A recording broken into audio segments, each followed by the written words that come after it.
ఇవాళ నాకొక ముగ్గురు కాంగ్రెస్ పార్టీ ఎంపీలు కలిసిరు. లేట్గా ఎందుకు పెడుతున్నా, 4 రోజులు లేట్ ఎందుకు అయింది రిజల్ట్ అనేది, రిజల్ట్ అయిపోయినాక కూడా 4 రోజులు లేట్గా ఎందుకు పెడుతున్నా అనేది కూడా చెప్తా ఉన్నాం. నాకు ముగ్గురు కాంగ్రెస్ పార్టీ ఎంపీలు కలిసిండ్రు.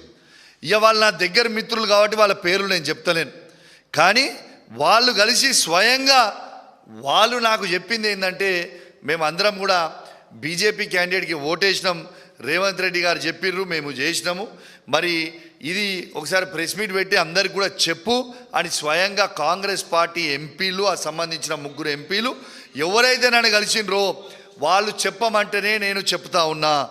మరి అప్పటిదాకా దీని మీద స్టడీ చేయలే.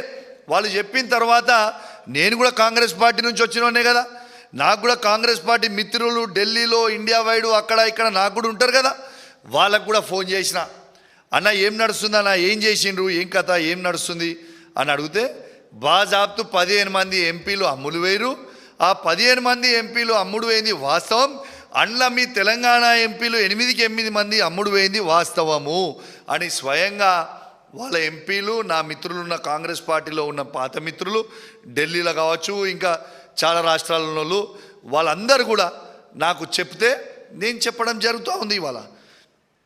ఇవాళ రాహుల్ గాంధీ గారేమో ఓట్ చోరీ గురించి మాట్లాడుతూ ఉన్నాడు.